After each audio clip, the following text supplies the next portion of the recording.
আমাদের সাথে স্ক্যাম করেছে।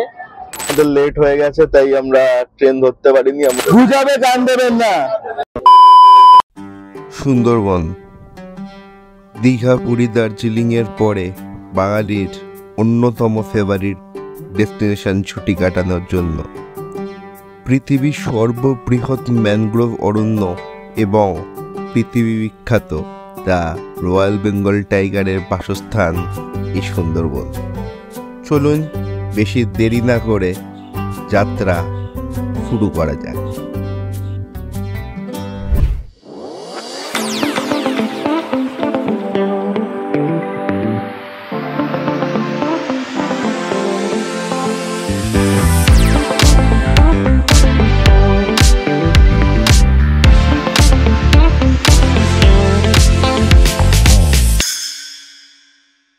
নমস্কার, আপনাদের স্বাগত জানাই বাউন্ডুলি ওয়ার্কআউট ট্রাভেলের নতুন একটা ভিডিওতে। আর এবারের যাত্রা হচ্ছে আমাদের সুন্দরবনের পথে। আমরা এখন যাচ্ছি ক্যানিং এর দিকে। আর আমার সাথে আছে সৌভিক। সৌভিক একবার হাত নেড়ে দে। সৌভিককে আপনারা এর আগে দেখেছেন দার্জিলিং এর ভিডিওতে। আর আমাদের সাথে আরো জয়েন করবে, আপনারা চেনেন, দার্জিলিং এ দেখেছেন, দীঘাতে দেখেছেন সৌরভ মন্ডল আর বাপন। তাছাড়াও অনেকে থাকবে নতুন নতুন। ওরা ট্রেনে করে যাচ্ছে, আমাদের লেট হয়ে গেছে তাই আমরা ট্রেন ধরতে পারিনি। আমরা গাড়িতে বেরিয়ে যাচ্ছি উবের ইন্টারসিটি বুক করে। 1300 টাকা মতন ভাড়া দেখাচ্ছে ক্যানিং শিয়ালদা থেকে। আমরা শিয়ালদা থেকে বেরিয়ে যাচ্ছি ক্যানিং এর উদ্দেশ্যে। ক্যানিং এ গিয়ে ওদের সাথে মিট করব, তারপরে আমাদের শুরু হবে সুন্দরবন যাত্রা। চলুন আমার সাথে সুন্দরবনের দিকে।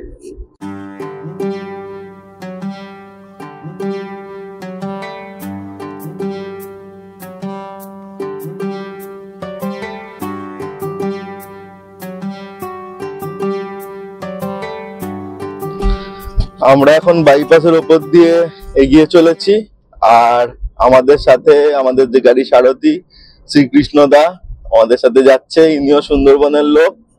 তো সুন্দরবনের লোকের সাথে সুন্দরবনের দিকে এগিয়ে যাচ্ছি ধীরে ধীরে। আর বাদ বাকি যারা আসার কথা ছিল আমাদের, তারা সবাই ট্রেন মিস করেছে। তো তারা পরের ট্রেনে আসছে, আর আমরা সেই ওয়েটটা না করে আমরা গাড়ি করে বেরিয়ে এসেছি। তার কারণ ট্রেনে এমনিও প্রচুর ভিড়, তো সেই কারণে একটু প্রবলেম হতো ট্রেনে করে এলে। আজকে যে কোনো কারণেই হোক প্রচুর ভিড় আছে, সেটা দেখে আমরা শিয়ালদা স্টেশনে এসে সিদ্ধান্ত নিলাম, যখন ট্রেনের টাইম মিস হয়েই গেছে, তো আমরা গাড়ি করে বেরিয়ে যাব। আমাদের ড্রপ দেখাচ্ছে 10টা 2-তে, ওরাও মোটামুটি ওই সময় এসেই পৌঁছাবে। তো টাইম ম্যাচ করে যাবে আশা করছি। দেখা যাক। আমরা ডাইরেক্ট যাব হচ্ছে গদখালি এখান থেকে, তারপরে ওখানে এবারে লঞ্চে চড়ে সুন্দরবন ভ্রমণ। চলুন আমার সাথে, দেখা যাক কেমন হয় এই যাত্রা।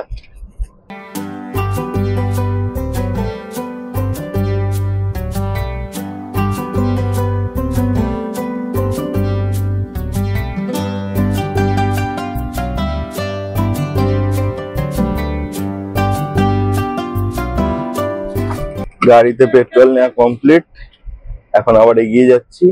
আর গুগল ম্যাপের অনুযায়ী আর 1 ঘন্টা 10 মিনিট মতন লাগবে। বাইরে চড়া রোদ।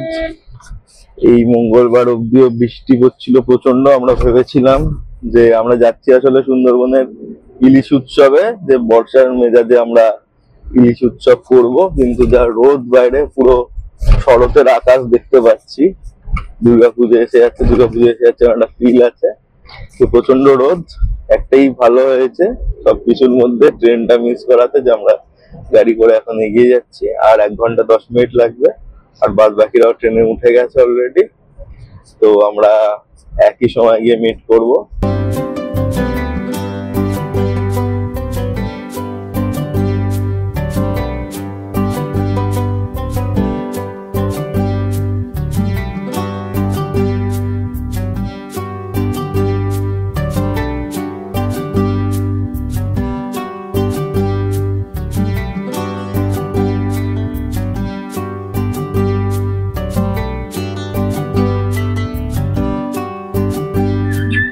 আমরা এখন বারুইপুরের উপর দিয়ে যাচ্ছি। আর ক্যানিং এখান থেকে 29 কিলোমিটার। আর সময় লাগবে হচ্ছে ওই 40 মিনিট 45 মিনিট মতন সময় লাগবে। প্রায় চলেই এসছি। রাস্তা এমনি খুব ভালো, বেশিরভাগ জায়গাতেই, আর কিছু কিছু জায়গায় একটু কনজেস্টেড। বাদ বাকি যখন শহরের ওপর দিয়ে যাচ্ছি, কিন্তু বাদ বাকি রাস্তা জাস্ট দারুণ।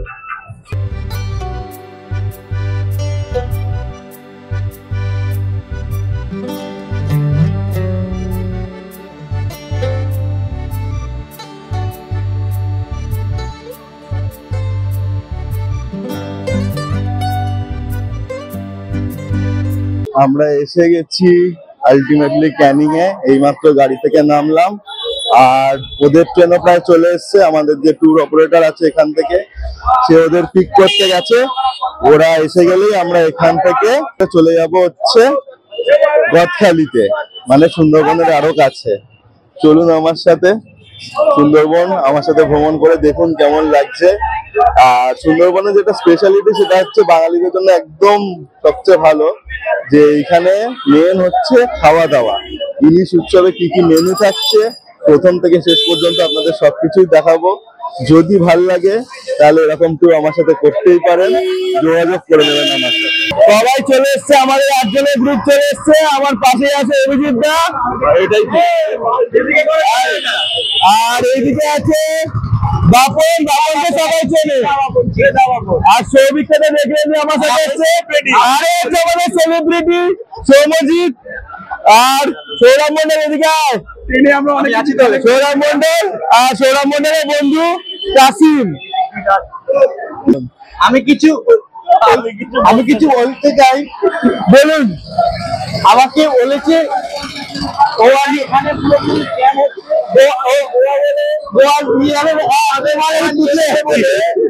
এখানে আপাতত ক্যানিং অব্দি পৌঁছেছি, জানি না কোথায় নিয়ে যাওয়া হবে। গোয়া বলে ক্যানিং চলে এসছে রাহুল। হ্যাঁ, আর বাদ দিয়ে কি করবে?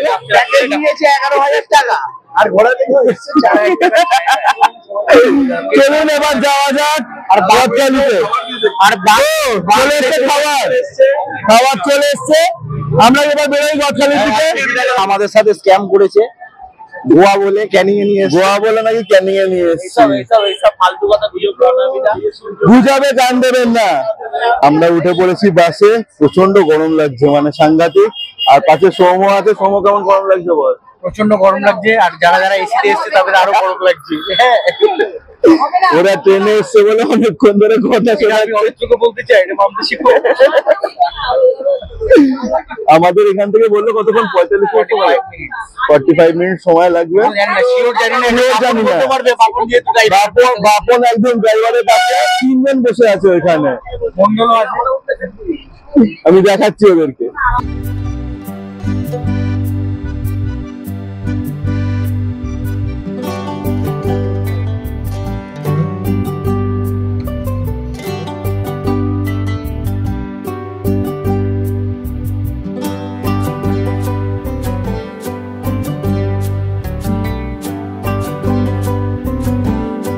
আমরা চলে এসেছি গদখালিতে। এবার এখান থেকে উঠবো লঞ্চে। চলুন, মানে প্রচুরক্ষণের বাস জার্নি, তার মধ্যে প্রচন্ড গরম, কিছু করার নেই। আমরা ভেবেছিলাম বৃষ্টি পাবো, পূর্বাভাসও তাই ছিল, কিন্তু এখন সামনে এখন দেখছি কালো করে মেঘ এসছে। এতক্ষণ যা গরম দিয়েছে, এতক্ষণ ধরে যে এসি গাড়িতে এলাম পুরো চোখ তুলে নিয়েছে। আর আরো বেশি কষ্ট হচ্ছে এতক্ষণ এসিতে আসার পরে। তো এখন আমরা যাচ্ছি লঞ্চের দিকে, ধীরে ধীরে এগোচ্ছি। আর আমাদের বাহিনী তো পুরো রেডি।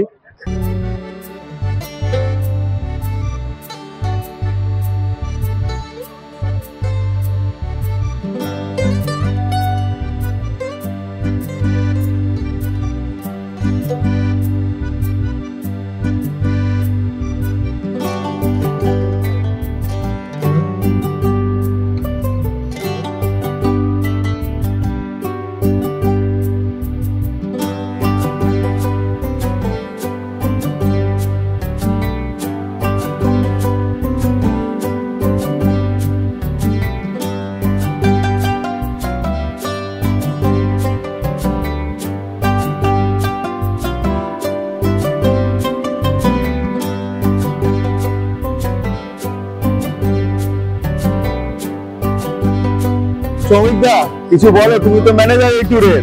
আগে হোক টুকটা আসছে।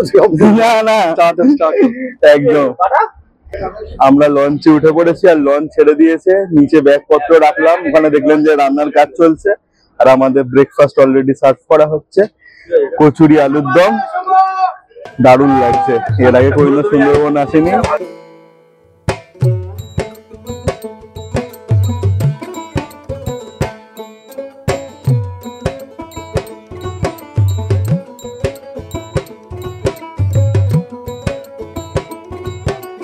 বৃষ্টি স্টার্ট হয়ে গেছে, আমরা চলে এসেছি ঠিকঠাক জায়গায়, এখনো ভিজিনি, খুব ভালো হয়েছে। গরম লাগছিল, একটু ঠান্ডা হবে আশা করছি।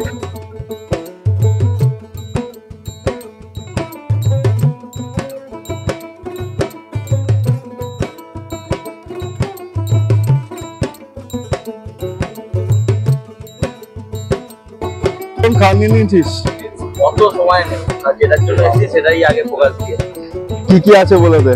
কচুরি, আলুর দম আর ডিম সেদ্ধ আর মিষ্টি। বাস, খেয়ে দেখ কেমন কচুরিটা, বল রিভিউ দে। নগা স্টাইল দাও একদম, চেবানোর আগেই তো দারুণ বলছিস। হাতটা তো মুখে পড়ে গেছে। আহা,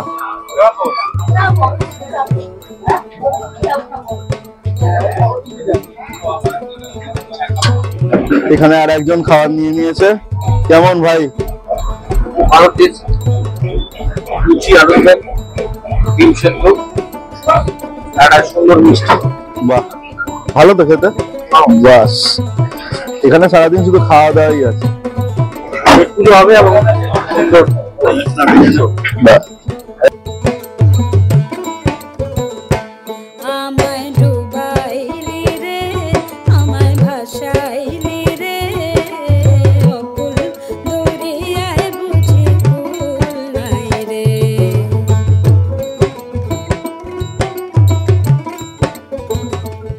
আমায় ডুবাইলি রে, আমায় ভাসাইলি রে, অকুল দরিয়ায় বুঝি কুল নাই রে।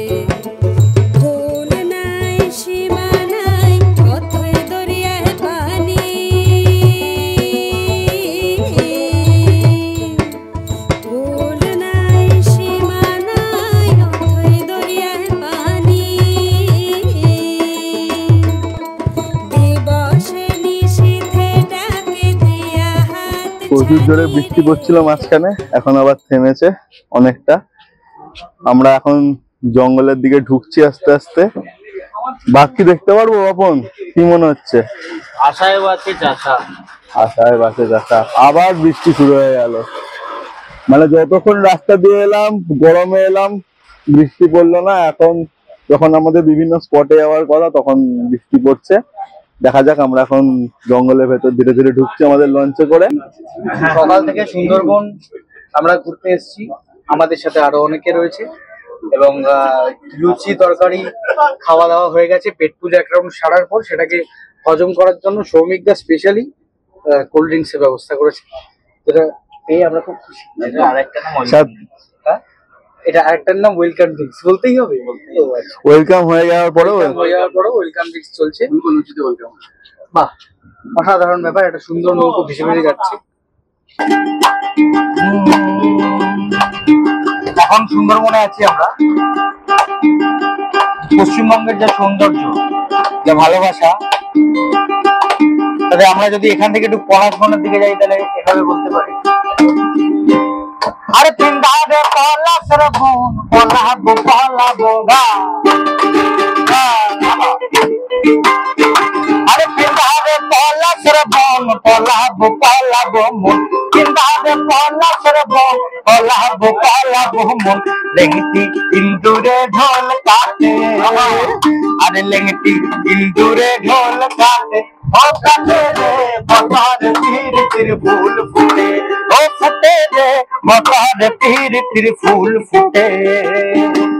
পিন্ডারে পলাশের বন, পলাবো পলাবো মন। পিন্ডারে পলাশের বন, পলাবো পলাবো মন। লেংটি ইন্দুরে ঢোল কাটে, ও কাটে রে মতার তীর তীর ফুল ফুটে, ও ফুটে রে মতার তীর তীর ফুল ফুটে।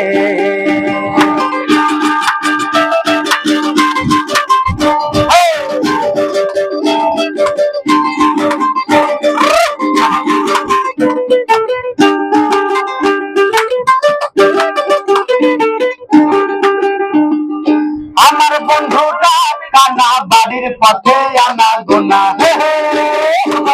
আরে আমার বন্ধুটা কানা বাড়ির পথে আনা গোনা দিন সরাই উঠে ধান ফুটে দিন সরাই উঠে ধান ফুটে ও ফুটে রে বকর পিহির ফুল ফুটে হো ফুটে রে বকর পিহির ফুল ফুটে নাই তার তলাসর বন পলাবো পলাবো মন তার তলাসর বন পলাবো পলাবো মন এই ইন্দুরে ঢোল কাটে ও কাটে রে বকর পিহির ফুল ফুটে ও ফুটে রে বকর পিহির ফুল ফুটে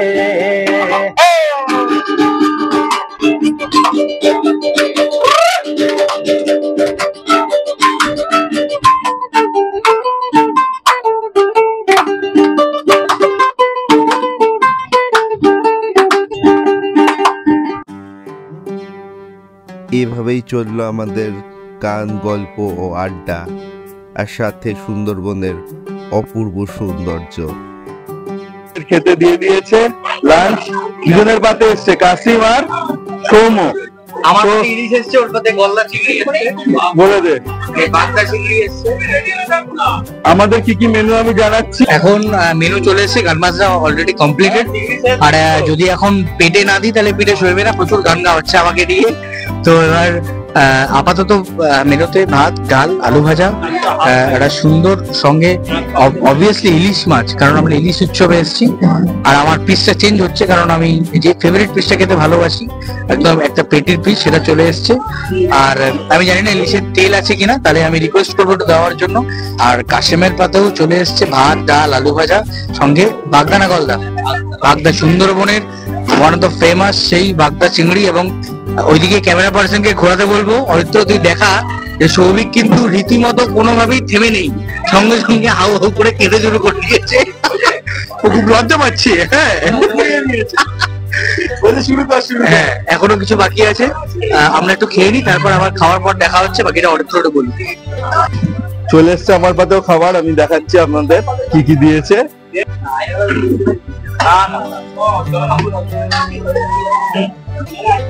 এইখানে একটা ভেটকি মাছ ধরা পড়েছে, আমরা ইলিশ উৎসব এসে ভেটকি মাছ পেয়েছি একটা জ্যান্ত, তাই আমরা এটাকে ভেটকি উৎসবও বলতে পারি।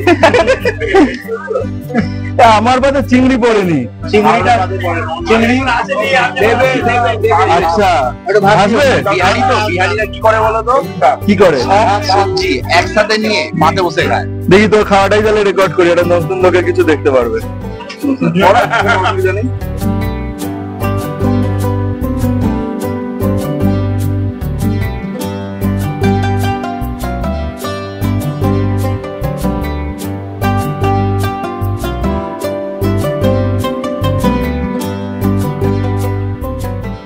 কি এলো পাতে?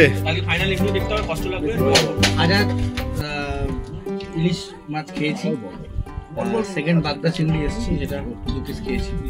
রান্না বান্না খুব ভালো, এই জন্য খাওয়াটা থামছে না, আপনারা বুঝতেই পারছেন। রাইট নাও এটা সুন্দর ভাপা ইলিশ, ভাপা ইলিশ বা এটা কি বলে, এটা দই ইলিশ, দই ইলিশ, এটা এসেছে। এখন এটা আমি খাবো। বুঝতেই পারছেন খাওয়া দাওয়া একদম জমে গেছে। এখন দই ইলিশও চলে এসছে, ইলিশ চিংড়ি সব একসাথে। ইস্ট বেঙ্গল মোহনবাগান একসাথে এক পাতে। এখানে একজন আছে একমাত্র ইস্ট বেঙ্গল, আর বাদ বাকি সব মোহনবাগান। পিস সেটা কিন্তু যথেষ্ট পুরো এবং ভালো। আমি কিন্তু কোনো ফুড ব্লগার নই।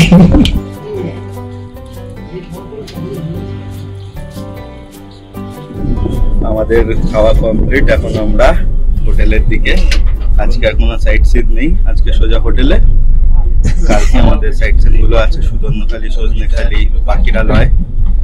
প্রচন্ড গরম, এখন হোটেলে না গেলে আর পারছি না। জাস্ট চলুন দেখাচ্ছি কি হোটেলটা কিরকম।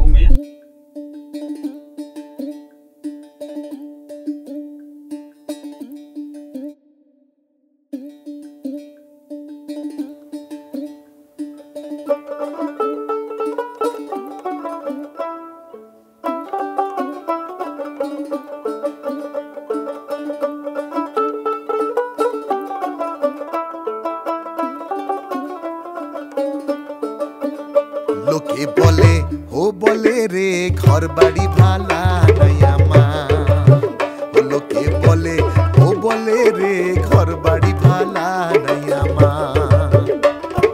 কি ঘর বানাই মু আমি শূন্যের মাঝার, লোকে বলে ও বলে রে ঘর বাড়ি ভালা নাই আমার, লোকে বলে ও বলে রে ঘর বাড়ি ভালা নাই আমার।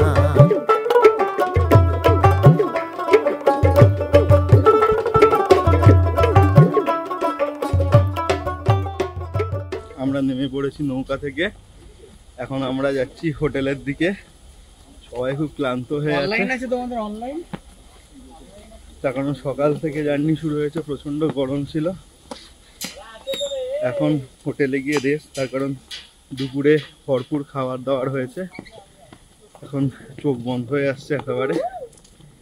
আজকে সেই জন্য আর কোনো রকম সাইট সিন আমাদের হয়নি, যা হবে কালকে। চলুন আপনাদের হোটেলটা দেখাচ্ছি এবং হোটেলের রুমটাও দেখাচ্ছি।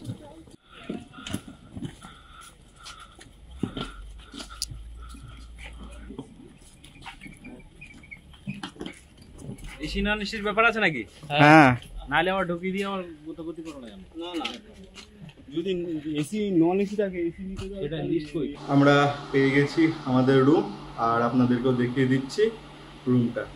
দরজা দিয়ে ঢুকেই একটা ডবল বেড, তার পাশে আর একটা ডবল বেড, মানে আমাদের 4 বেডের রুম। আর তার পাশে এখানে একটা টেবিল মতন আছে, আপনারা দেখতে পাচ্ছেন। এই পাশে আছে একটা জানলা, আর এইদিকে হচ্ছে বাথরুম। বেশ বড়ই আছে বাথরুম, অসুবিধা হবে না খুব একটা। আর এই হচ্ছে রুম, বিরাট বড় রুম। এইদিকে একটা আয়না আছে, আর এই হচ্ছে এন্ট্রান্সের দরজা। ছিমছাম, বেশি কিছু নেই, কিন্তু রুম খুব বড় এবং ডবল বেড, সুতরাং কোনো রকম অসুবিধা হবে না। এবার হচ্ছে রেস্টের পালা, তার কারণ দুপুরে যেটা বললাম প্রচুর খাওয়া দাওয়া হয়েছে। এবার একটু রেস্ট নেবো, রেস্ট নিয়ে আবার আপনাদের সাথে দেখা হবে রাত্রের ডিনারের সময়। চলুন একটু রেস্ট নিই, দেখা হচ্ছে রাত্রের ডিনারের সময়। এখন আমাদের বাউলের অনুষ্ঠান শুরু হবে, এখানে যেটা প্ল্যান ছিল আর কি আজকে হোটেলে, তো সেটা দেখতে যাচ্ছি। চলুন আপনাদেরকে দেখাচ্ছি। ওনারাই গাইবে, আমি শুধু একটু সাপোর্ট দেবো। ভালো গাছ। তোমার ঘরে বাস করে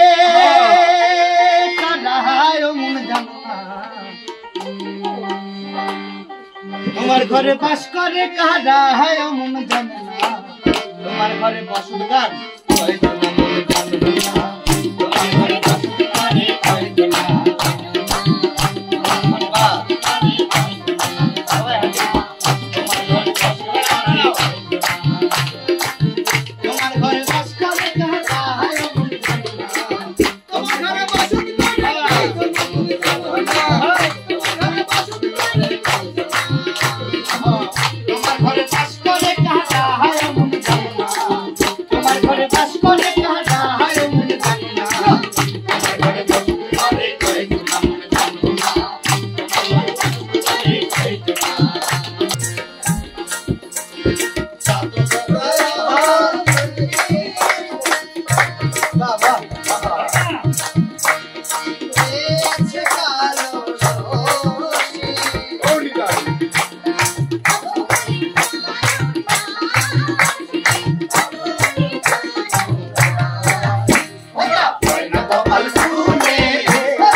বাউল গান শেষ, এখন আমরা ডিনার করতে যাচ্ছি। আজকের মেনু হচ্ছে সম্ভবত ফ্রাইড রাইস চিলি চিকেন। চলুন গিয়ে দেখছি কি আছে আজকে।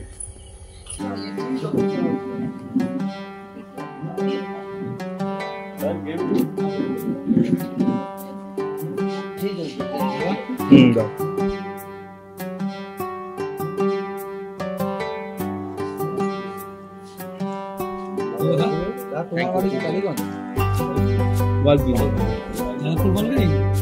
হুম